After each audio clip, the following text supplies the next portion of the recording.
Hey, everybody. Thanks for joining me for another episode of Think Your Way to an Epic Life. And my next guest, Kyle Duford, is such an interesting man, so vulnerable. He's tattooed and all that, but let me tell you, he's completely vulnerable. He's going to tell you a story that is one of those stories that should seriously be a movie. So check out this podcast. I hope you enjoy. So, Kyle, thank you so much for joining me today. Thanks for having me, Kara. It's a pleasure. It is good, and I'm looking forward to this. And guys, we are in for a real treat today. Can you tell us a little bit about your book? Yeah, I wrote a book called Twice Found, which the subtitle is Getting a Second Chance at Life, Love, and Understanding God. Um, I've been a writer my whole life. I'm still a writer. I'm more of a copywriter now than previously in my career. And one of the things that I've always loved is storytelling. And when I realized that I had a really interesting story to tell about what had happened through me in my life and the people, more importantly, actually the people that affected my life. I just thought I should write it down, and there's a couple hard things in there, and want to see if it would be a benefit to people to read and know that you're not alone, and bad things happen and good things happen, and God is in control, and He gives you 2, 3, 4, 5, 100 chances, but He'll still stays with you. So that was kind of my story. Yeah, I tell you what, I can't wait to dig into the depths of your story because it is fascinating, and there are a lot of people, especially right now, Kyle. I feel like after COVID, people are so much more desperate Hmm. than ever before, and suicide rates are through the roof. So back up before to the kind of the beginning of the book, kind of back up and let's just go, where were you raised, and then just real quick childhood, and then into Yeah. where we are Well, now. this is not interesting at all, but so if you're on your drive time right now and you're listening, like I just I it might be hard for some people to believe who know me, but I don't like talking about myself. But the I grew up in Allentown, Pennsylvania, about 45 minutes outside of Philadelphia. To I had a small family. My mom, a single mom, and my brother and sister from a previous marriage. My mother's, they're older than me, 8 and 11 years older than me. So I basically, from the time I was like 5 or 6 to 12, 13, like I was one or both of my siblings were gone at college. My mom had to work 2 or 3 jobs to make ends meet, and so I was like literally the prototypical like or archetypical latchkey kid of the 80s. And so 1980, 1981, I'd kind of get off the bus and like waddle myself up to the door and pull the key off of my shoelaces that I would tie in there every morning and get in, and I'd be by myself for a good portion of the afternoon. Now when I was really young, my brother and sister, when they would come home after their extracurricular activities, they'd come there and be with me for a bit. But as I got older, I had to fiercely become independent and understand what was happening in my life. And so that's when I was a child, and I grew up there. I left when I was 18.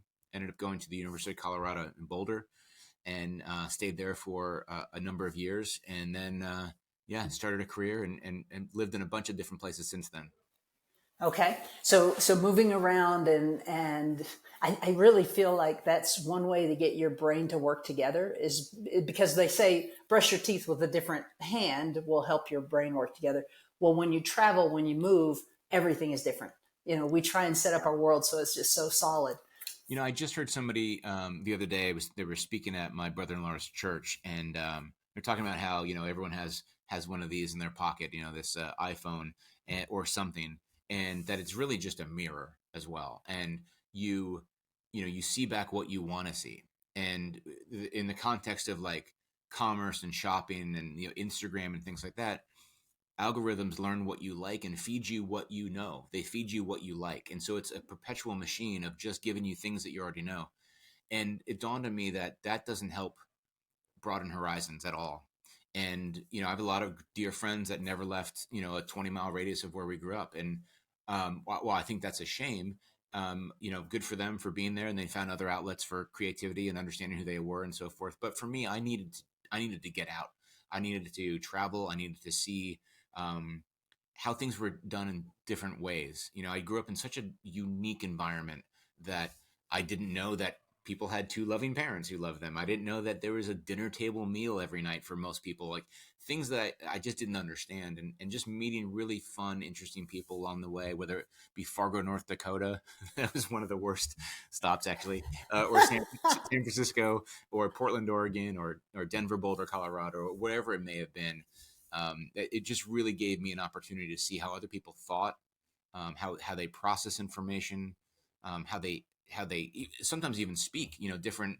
I had to learn the differences between pop and cola and Coke and soda. Like just everywhere I went, things were different, and I love that. And so we try to instill that into our kids these days because we think it's so important.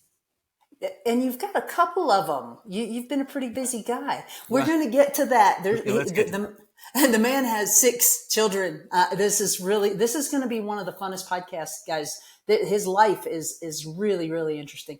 Okay. So you go to college and then what? Well, I go to college and I kind of muddle my way through school. Again, because I was this voracious learner, I just wanted to take everything that was interesting to me. And I didn't really have a really good, I didn't even know how to do the thing, like schedule and credits and all that. I don't know why no one came to me and asked me, or maybe I just don't remember that. But I would just pick all the electives. I'd pick the history of the Roman Empire, or I'd pick like theory and mathematics, or like just bizarre shit, and just trying to figure out like a lot of humanities, of course, a lot of literature, a lot of like Flannery O'Connor, and like learning about like interesting ways of looking at the world from the South perspective. And I'm in the Rocky Mountains, and it's just kind of a different thing. And I never graduated. But one of the things that was funny was when I look back maybe 10 years after post graduation, or not even graduation, 10 years after I should have graduated, I look back and I called the school and I'm like, what do I need if I wanted my degree? And the guy was like, oh, you just need 20 credits in fundamentals and you'd have a degree in anthropology. And I was like, okay, wait. He goes, hold on, wait. 20 fundamentals and you could have a degree and you can have a degree in literature. Wait, 20 more. And he's like, how many classes did you take that weren't part of your foundational classes? And I'm like, anything I could find that was interesting. And so I could have if I just go back and do my like basic math and things, and I'm 50 years old, I don't want to do that, but I could have picked any career I wanted. And so that was just it was really, really fun time for me. Wow. That's why, because, and I don't know if you've ever heard the saying, but interested people are interesting. That's why you're interesting, is because you're interested, because you have stuff to talk about that the person that gets up, goes to work, comes home, has their meal on the couch in front of the television, goes to bed. That is, I don't know what percent, but that's a huge percent. It's a huge percentage. Yeah. And wow, the things that they're missing out on, but that's why they get to hear your story. So keep going. All right.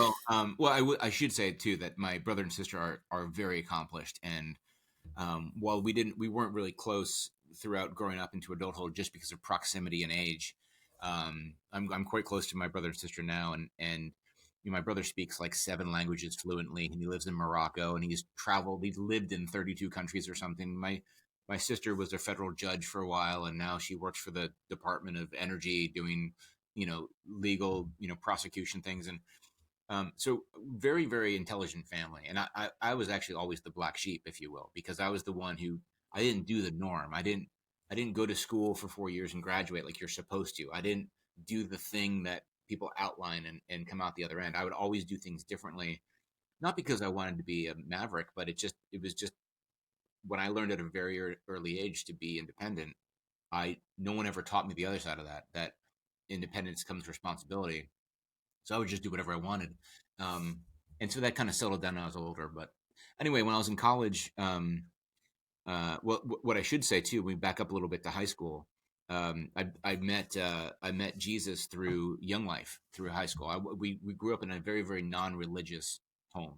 And my grandmother was Catholic, but she was Catholic by tradition only. No one ever went to mass. No one ever did it. I'd never heard a rosary in my life until college. So we weren't religious at all. As a matter of fact, I talk about this in the book. I actually thought Jesus Christ was a curse word because one day I said shit and my mom slapped me and said, don't ever say that again. I said, Jesus Christ, Mom, what are you doing? And she smacked me again. So I never made the correlation.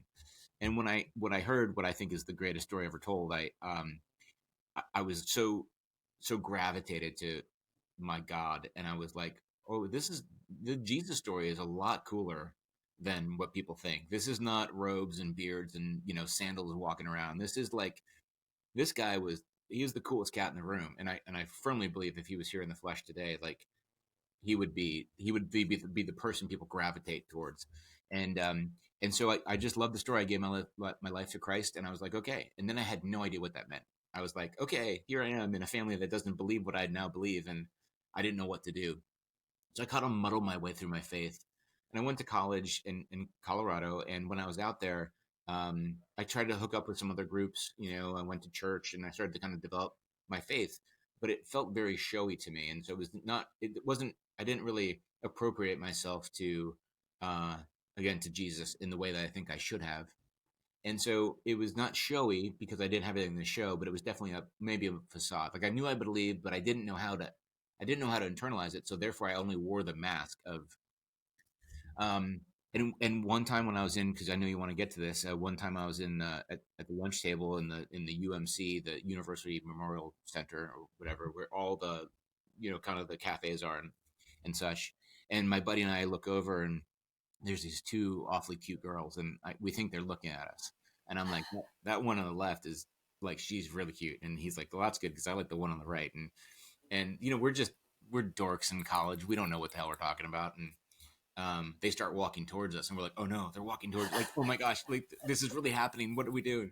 And they kind of walk towards us, and we're like, shoot, what's going to happen? And we didn't have any confidence at all back then. And they start asking us, hey, what are you guys up to? What are you doing today? And we're like, they're talking to us. And they were a little bit younger anyway, so it was stupid to be intimidated. But at one point, one of the gals says, we have you ever thought about talking about Jesus to somebody? And I was like, okay, hold on.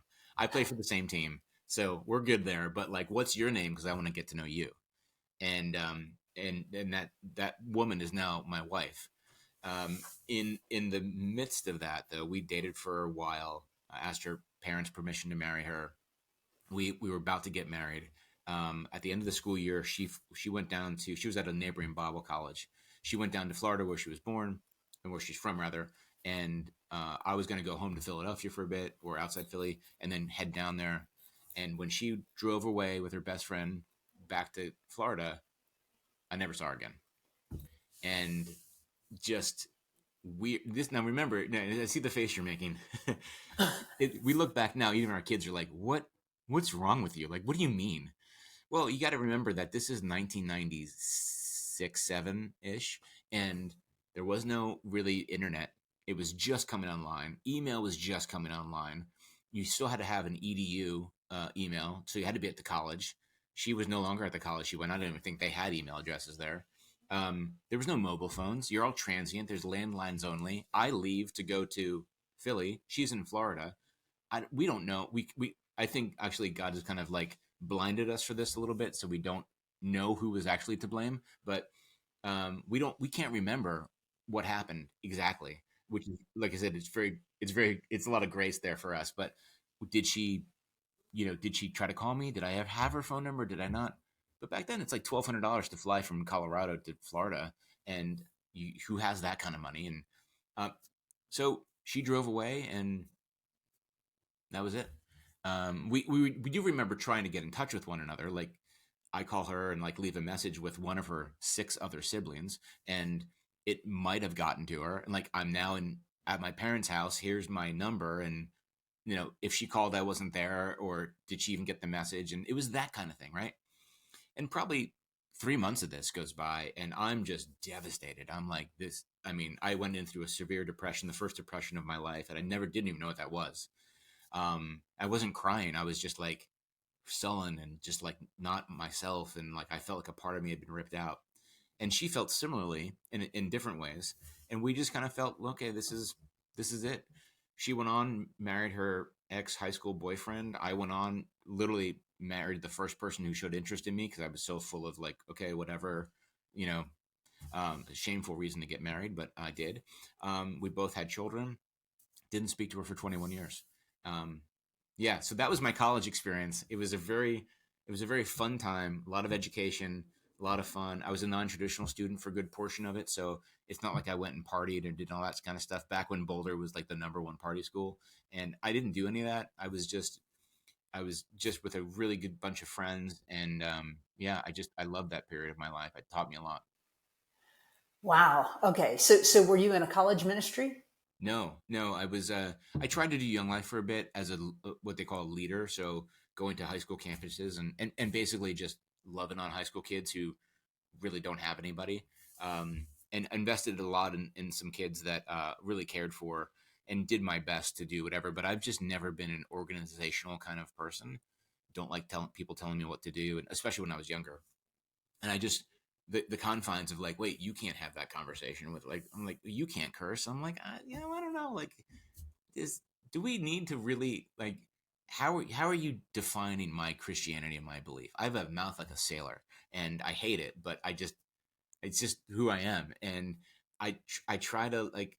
And I felt like I was living in all these different worlds, and so I went to church. I enjoyed that. I had really good friends. To this day, literally talked to my fraternity brother yesterday, who is a fellow believer and dear friend of mine. I mean, we're talking 27 years on or something, and great people, but no really organized ministry in the sense that I was getting fed by anybody. So I was still in that same position of wearing a mask.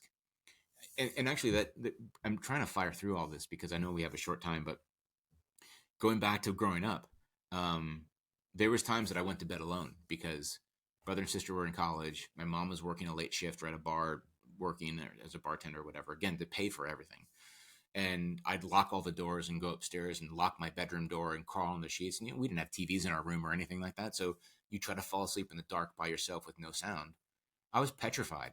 And what I learned years later through extensive therapy and trying to figure some things out, I created a persona for myself. Well, gosh, I might actually get emotional right now because it was when you realize later in life what you did to compensate for things that you didn't have.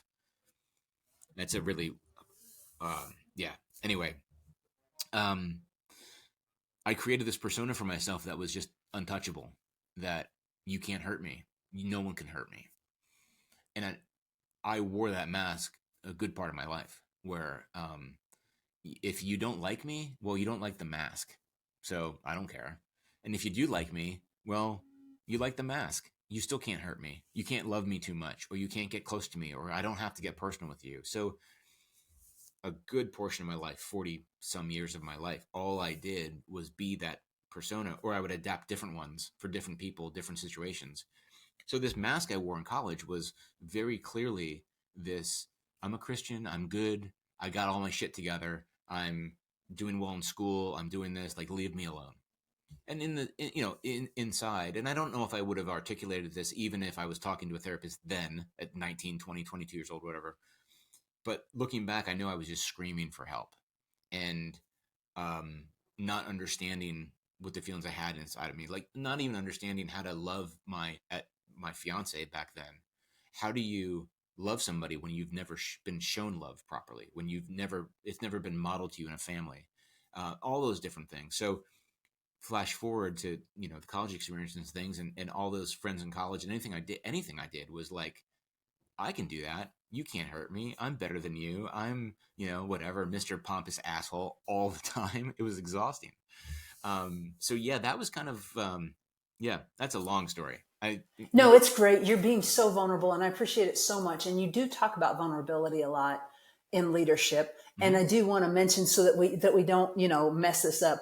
That Kyle is the brand leader, and I know I talked about that in the introduction. But he can I, help you in a lot of ways. yeah. And before I even asked you, I want to know, because I believe with all my heart the reason that you are the brand leader is because you do it by telling stories. Well, yeah, thank you for that. I appreciate that, but I want to correct you. I work at a company called the Brand Leader, Oh, and oh, oh. got 30 employees, wonderful people, many of which are much smarter than me or I'll ever be. A wonderful business partner who created the company years and years and years ago. So um, while I am a little bit more of the face of the company now than in the past, I don't call myself the brand leader. I think that would be incredibly pompous. And but thank you for the accolade. I appreciate that. Okay, got you. Sorry about that. But so I just want to make sure that we do touch on that so that for someone who is as vulnerable as you are, Hmm. it helps other people around be vulnerable too, and say, Yeah, okay, yeah. I'm gonna submit. You know what you're doing. How can you help me?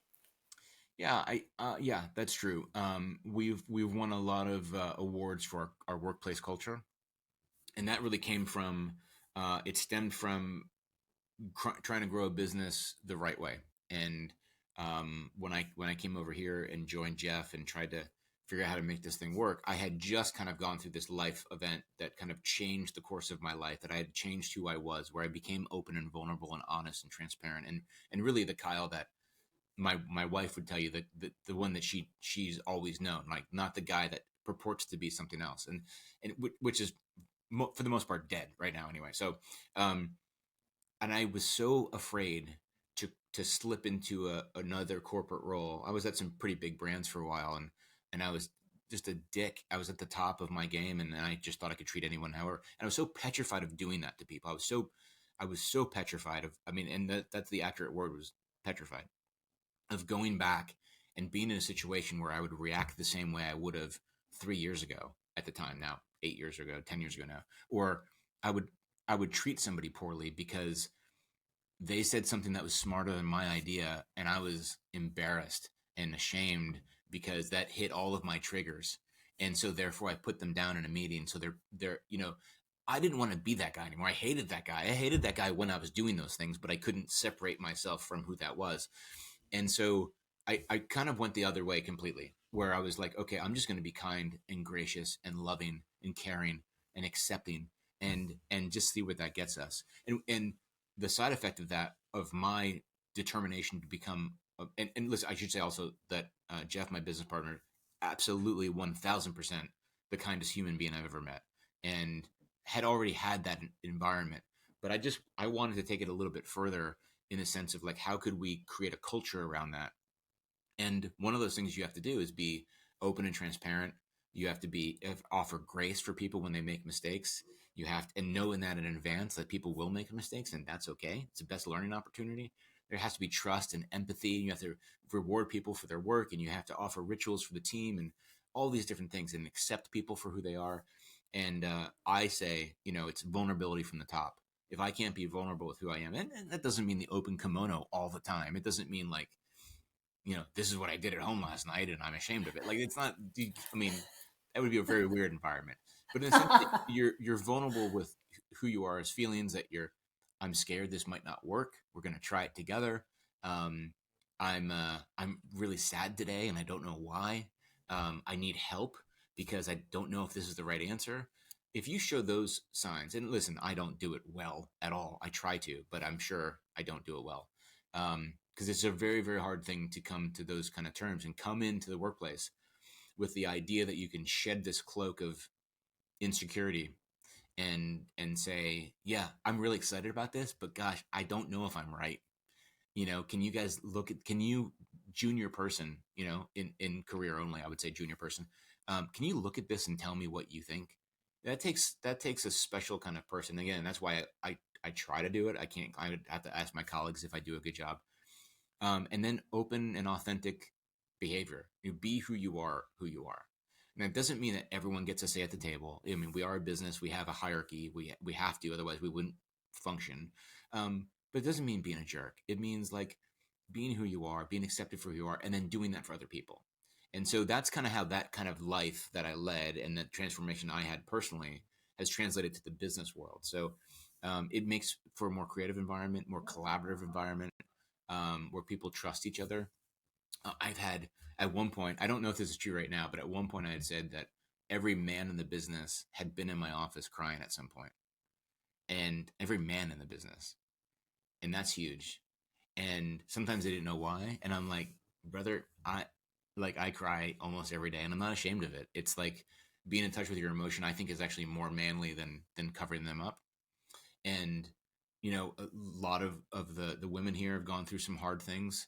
um one woman was really excited about having a baby, and she was going to take maternity off and come back, and she had her whole life plan with her husband, and she was excited, and then she finds out it's triplets, and her entire life turned upside down, and she was like, I think I have to quit. And like, walking people through life things and being like, hey, that's awesome. Like, do your thing. We'll be here if you ever come back. People go through life changes. I've had the privilege, I mean, it is an absolute privilege to see people give birth to babies, buy their first home, pay off their college debt, find their life partner, celebrate milestones. It's just been amazing. But the flip side is we had a suicide in the business as well, earlier this year, which is really hard for people, for everyone. Um, we had another staff member whose father passed away recently, who I knew personally really well, and so did Jeff, and many others knew him because he was a staple on the radio stations here. So if you didn't know him, you knew him anyway. Unexpected. We had one of our youngest at the time, one of our youngest employees. His mom died from cancer after 2 or 3 year really long battle. So I say it's the flip side because you have bad with the good, but the beautiful thing is if you treat people kindly when things are moving around and when doing all these different things, then it's really easy to be there for them when they go through hard times. And I'm proud to say that every single person in the business showed up at the funeral. Every single person showed up at, you know, again, unfortunately, the person we lost internally, we all showed up there. Plus, people, what was special about that was almost every former employee showed up there too. One of them I asked, actually, the woman who had triplets. I was like, "Gosh, I didn't know you guys overlapped. Like I thought." And she goes, I mean, this is really incredible of her. She said, "No, I didn't know him, but I knew you guys were hurting, and I wanted to be there for you guys." So I believe, and I tell this to potential clients, like, "Hey, I I have a slide in our slide deck that we show during pitches and things, and it's about our best places to work awards and all these things, and it has our values in it. And some people would ask, like, why would you put that in a pitch deck? And I always say it's important for me to let you know that we've won these awards and that we have this culture because I firmly believe that we can't do our best work unless we're our best versions of ourselves. And if we, meaning Jeff and I, if we can somehow facilitate an environment where people feel safe and comfortable and willing to share their life, then they're going to be the best version of themselves. And that means, Mr. Client or Mr. Future Client, you get the best work from you, which is really really important to us. So especially with the new generations, it's they don't feel safe anywhere. They don't know if they can articulate that, But studies have been shown that well, it's not even studies; it's statistics that the Gen Z, and not all of my 6 children are firmly in Gen Z, with the oldest to the youngest, all in that whole spread. They're the most depressed, most anxious, most medicated, most suicidal group of all time in the history of the planet. And I believe that the kind of the last bastion of safety for them is when they drop their Instagram off, when they leave their home, which they might stay in all the time because they don't really have friends, and they get to come into an office, and we get the privilege to say, "You're with us now, and we're all for one, one for all." And that's just been. If there's one thing I'm proud of in my life besides my unbelievable kids, is it's that we get a chance to do that for people. It's beautiful, Kyle. It's as if uh, it's as if you're a gang, only a really really good gang. I mean, that's what gangs are. That's why gangs are attractive to young kids Oh yes, because they need it's somebody acceptance. to have It's my acceptance. back. Yeah, it's Yeah, acceptance. So yeah. yeah. So when you said that you were, in your own words, you were this terrible asshole, and then what happened? What was the bam that turned you in to somebody, or was it that you just acted that way and it became that way? Well, I mean, I acted that way because I was so fearful of what people would see underneath, that I wouldn't be. I have a deep rooted fear of not having any value, and it comes out still. It comes out sometimes if I have a rough day, and my wife has a rough day, and I interpret her, you know, um, tiredness or her rough dayism, um, to not liking me anymore and thinking she made the wrong decision and she should have married. I mean, so it's deep, right? It's a deep fear of mine that I'm just not desired, and that you want to cover that shit up right away. You don't want, like, who wants to see that?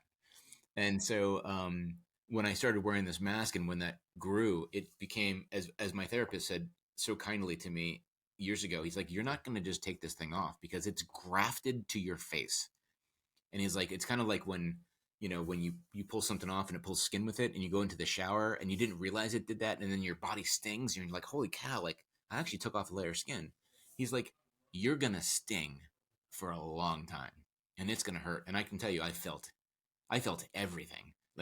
Like someone would look at me kindly and I would lose it. Like I'd literally lose it and be just bawl. And I'm like, why are you being so kind to me? Like I smiled. What are you talking about, you weirdo? And it was it was beautiful moments like that.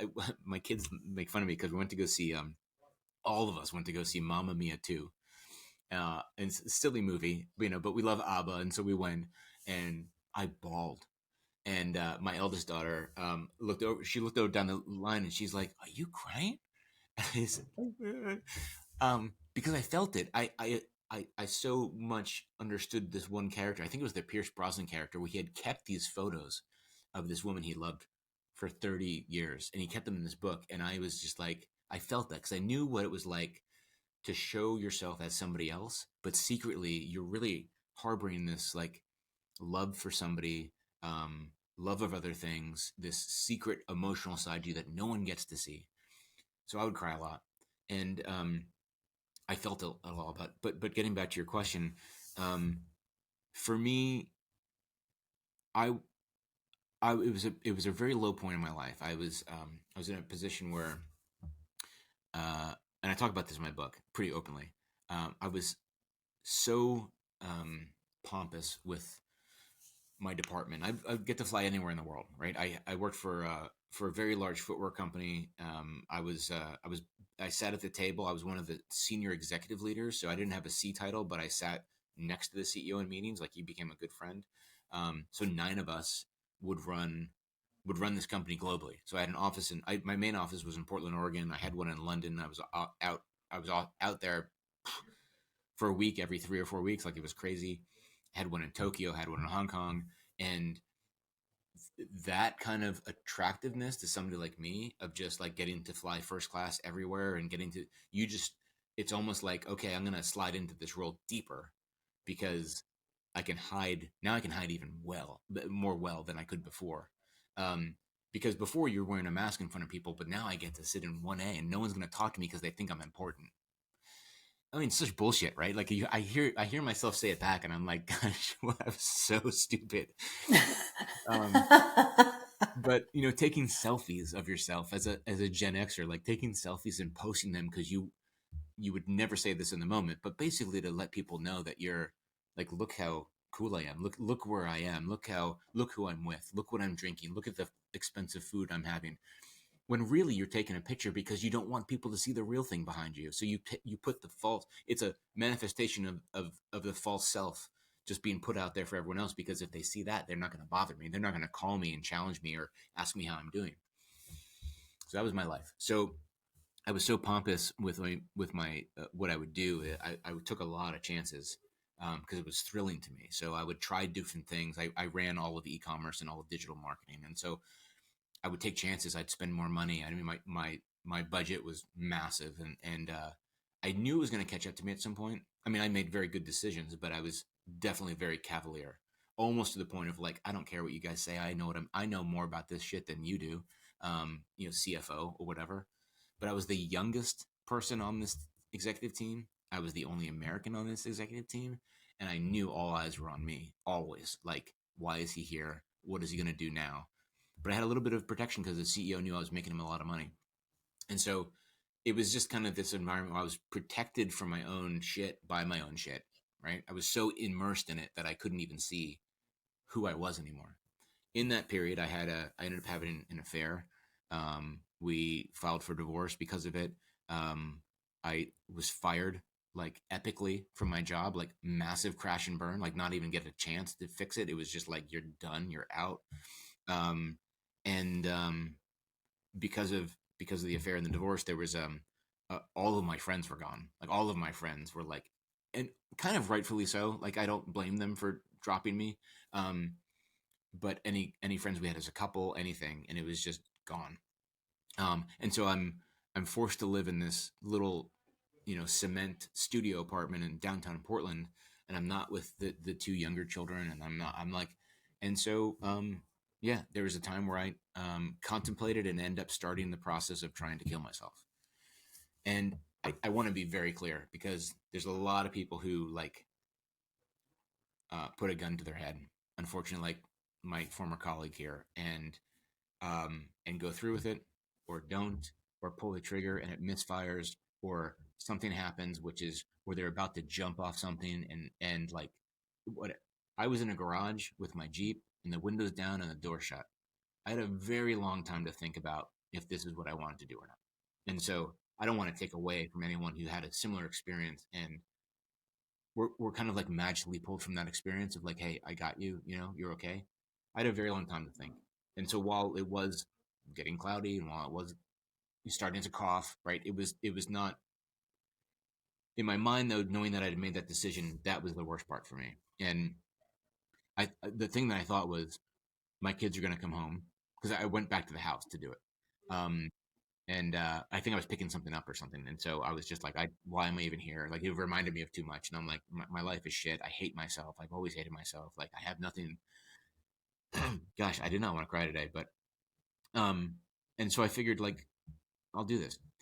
I didn't want my kids to find me, and to some extent, I didn't want my ex-wife to find me either, um, and I can't do this, and so I kind of walked out, opened the garage door, walked out, and kind of like into the cold air.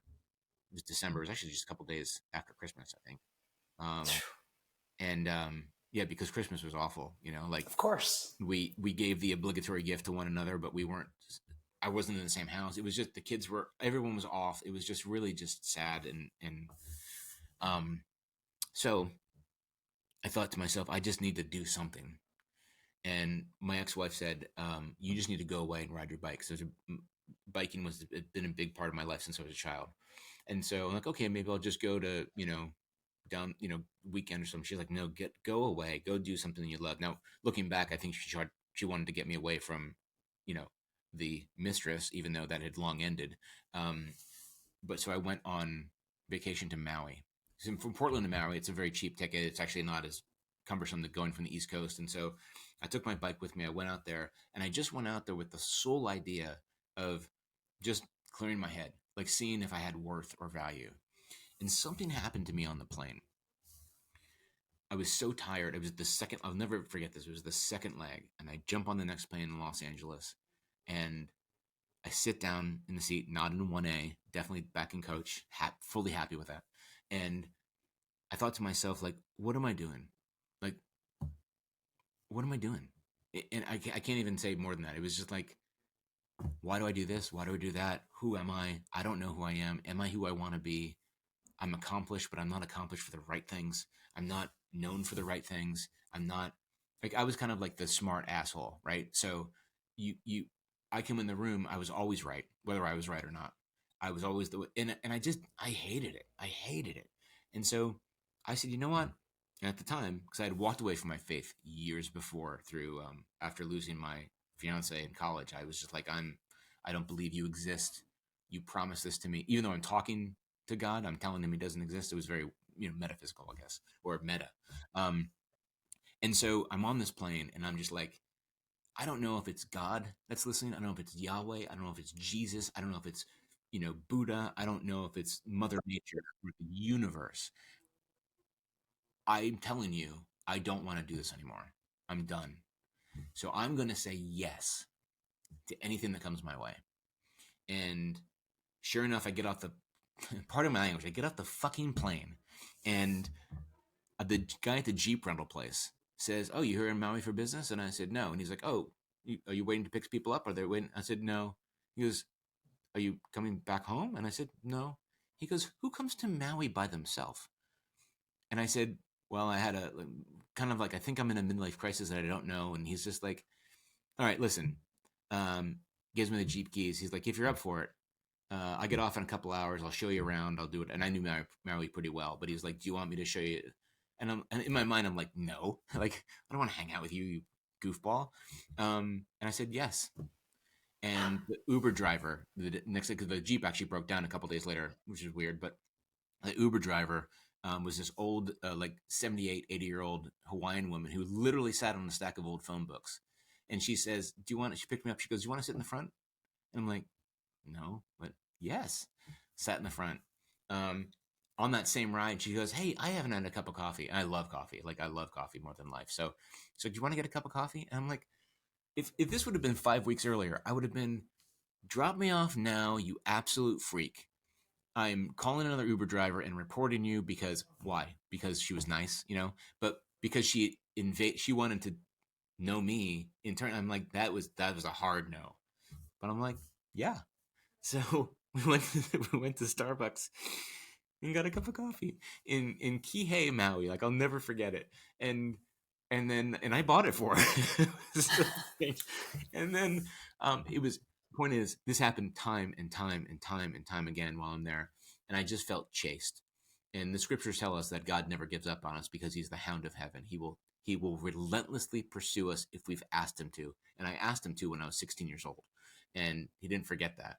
And every single person, I can't make this up, I swear to God, every single person at some point in the conversation brings up Jesus and tells me they're a Christian. Every, and there's so many more examples, but I know we don't have a ton of time. So there's so many more people that happened to. And so I felt completely chased by him. And the last day, I'm packing up to leave. And this is all coming full circle, I promise. I'm packing up to leave. And I bike I box up my bike and I'm ready to go. And there's this little, it's no longer there, unfortunately, but there's a little bar restaurant place that had great beer, great pizza. So I had a little margarita pizza and a beer, and I sitting at the bar because the whole trip I would sit at bars because I didn't want to look like the loner at a table waiting for somebody who never showed up. There's a little bit of my insecurity showing up, but also because I didn't want to take up a seat. I didn't want to take up a table, so I'd sit at the bar. And so I'm sitting at the bar, having a conversation. Of course, having a conversation next to people who turn out to be Christians, and I'm drinking my beer, whatever I was doing, reading my phone, something, and I hear this voice. And now I'll tell you, my wife has a very, very distinct lisp, which I never would have forgotten. And I hear this voice, and I knew it was her. And I look up, and my now wife, my old fiance, who I hadn't spoke to in 21 years. By the way, never friends on Facebook, never knew common people, never spoke again, nothing. She's on TV, and I'm just like, I'm. There's a lot of things running through my head at this point. There's like, am I dreaming this? Is this right? Is that her? Is it like because it was her married last name and she kept and I'm like, I don't know. And I'm thinking, and I'm just overwhelmed with this feeling that I don't hear, but I feel God saying to me, "You see, I can do anything."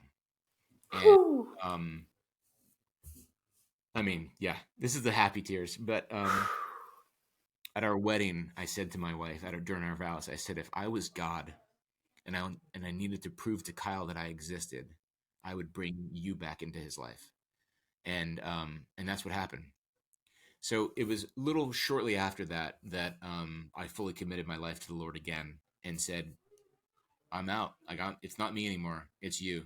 And that doesn't mean I walk around praying and proselytizing. Like I don't do that. Like I live my life because I think Jesus is the coolest cat on the planet, and um, I think he proved to me. He showed me like physically, and I actually did feel something later on. I won't ruin it because it is in the book, but um, and I it's the greatest gift of all. And because of my wife and because of my circumstances and because of great therapists and because of ended up being really great friends who came back into my life or who had emerged, or older friends that I had discounted because they were Christians before, and discounting them because I didn't want to hear about it, but just not even involving myself in their life. Like what a dick to do that. Um, and I'm where I'm at because of my wife and because of Jesus. And so I have an incredibly blessed life. Um, real quick, one of the things that I'm quite embarrassed about, but I'll say this because I now firmly believe that there's any problem you're going through, you don't know what other people are doing. So like they might cut you off in traffic, they might be having a bad.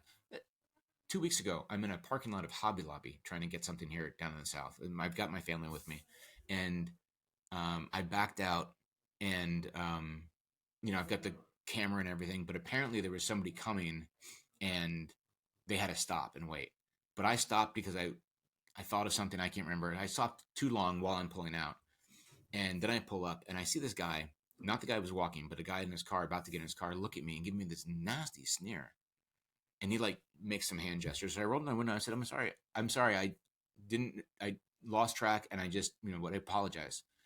And he's like, watch where you're going and blah, blah, blah, blah, blah. And I'm like, hey, I'm sorry. I apologize. I was in the wrong. And my wife actually said later, she said, I'm really proud of you for keeping your calm.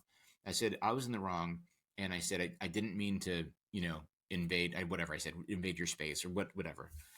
And he's like, just get that out of here. And and he was holding a 2-year-old in his arm and he had like 4 kids in the car. And I said, man, like you're holding your daughter. And because I would never, today I would never do that. And he just goes, you know what? Out of here. And I drove away and I felt intimidated a little bit. And I'm not a very big guy, but I felt like I should have, you know, said something back or whatever. I actually just said Merry Christmas and left. And it nagged at me all day long.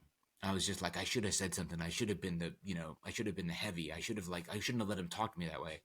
And what's echoing in my head is my wife telling me that, like I was proud of you for not doing that. And throughout the day and maybe later that night, I was finally able to say to myself, like, you know what? I have no idea where his life is. And I have no idea what his story is. He may have had a fight with his wife. He may have got laid off the day before. And he's trying to, buy Christmas ornaments for his kids because he's got so many. I have no idea. Or he could have just been a dick, and that's possible too. But the fact is, I don't know. And so I say that to say, there was one fraternity brother of mine back in college, and I literally discounted all of them because it was a Christian fraternity, and I just didn't want anything to do with them. And more than 10 of them now are still like we talk almost weekly. Like we've all rekindled and really sweet. I went back to our 25th anniversary of reunion a number of years ago, and one of my brothers, a little guy, and he's always been a little shy, and we got there early at this place we're all meeting, and we kind of embraced and whatever. And I knew that he had come out and gotten married to a man, and he lives in like Louisiana, which is like the worst place to be if you're gay because like people will hound you. And he looked at me, he goes, I almost didn't come because I thought you all would make fun of me. And I was like this shame that just washed over me, which I wouldn't have. But he's looking at me as he knew me 25 years before. And I just felt so awful. And I grabbed his hand and I just said, man, like, you are always welcome at my table. Like, I love you and I can't wait to meet your husband. Like, I'm sorry that people of my faith or our faith, have treated you in a way that you don't feel welcome, that you wouldn't have come because of that. So I feel like there's a life worth living, that we have an opportunity to really care for people, whether they're suicidal, whether we don't know what they're doing going on, whether they're mean to people, or whether they're just in your company and working for you, and they just need to know that you love them. And that's, I guess that's my story. And you're sticking to it. I am sticking to it. Yes. Yeah, it's a beautiful story, and thank you so much for sharing your time, sharing being so vulnerable. And I know people will be really blessed by hearing it. I know we're short. I know we're out of time. Can I ask you one more question? You can ask me one more question. Okay, so the question is, when you shut off that asshole part of you, Yeah. like you just said, are there parts of that asshole that were good that you're missing out on? Oh, that's a great question. That's a really great question. You know, my wife Jerusha would say that, inside of me, I've always been kind, and that inside of me, there's always been this thing, and that all the extra stuff was extra, that I put on myself. And she's actually a therapist, so it's really interesting to have some conversations, and I love the relationship we have, that we can speak so honestly with one another, and she can tell me my flaws and things I still work on. I'm sorry. That's my wife right now. Sorry about that. One of the things that I've learned is that, and she's helped me realize this, it wasn't the asshole in me it was the independent, aggressive, like get shit done. I'm gonna make sure you're taken care of. I'm gonna get this finished for you. Kind of that's who I that's ingrained in me. So she tells the kids sometimes like they get upset if I'm like strict with them. My middle daughter just turned 16, and so it's car time and all this crap. And I'm like, but here's the rules. And she's like, you guys are so strict. You're so strict. And I said, well, but and my wife looks over and says, yeah, but honey, that's exactly what you like when he fights for you at school. When I went toe to toe with a principal who hated her, she's biracial, and he was just really mean to her. I I got him to resign because I just fought him and verbally and like Woo! I'm just like, and she's like, you can't take that away from who he is when you're doing that thing. And I say all that to say I've learned that that was the part of me that I completely negated for like a year or two because I wanted and I became so soft. I was such a pushover, and I realized that that's not who I am. How I use that power, how I use that skill, if it is a power or skill, how I use that part of me, that's my responsibility to make sure that doesn't come across in the way that I did before. And so that was a really interesting distinction. It took me really, and I'm still learning, but how to navigate that. So you're angry at somebody at work. They did the wrong thing. They screwed something up. I could be the asshole me, which carries that aggression and like independence and blah blah. Or I can still carry that like, hey, you know what? I'm not afraid to come to you and talk to you about it, but I talk to you kindly. We're gonna come up with a plan. We still need to get this done. You still messed it up. We'll fix it next time. But here now we need to get this done. I'm gonna bring somebody else in, whatever, and still get shit done mode. Still be aggressive. Still be like, I'm on it. I'll finish it, but do it kindly. And that's been a hard lesson to learn. So I don't miss any of that old person at all, because the kind of the chewy inside is still there, but the manifestation of I think what I was created to be no longer comes off a different way. Very cool. I think people are afraid. They're afraid to lose what got them. And there's one of the best books I've ever read. What got you here won't get you there. Yeah, You can't be the yeah, same person that got that's right. climbed to here that's going to get there. We could do this all day. Thank you so much. That's right. Do you have any tips or tricks for our people to think their way to an epic life before I let you go? Oh gosh, yeah. Find out what your core fear is and try to overcome it. Talk therapy is amazing.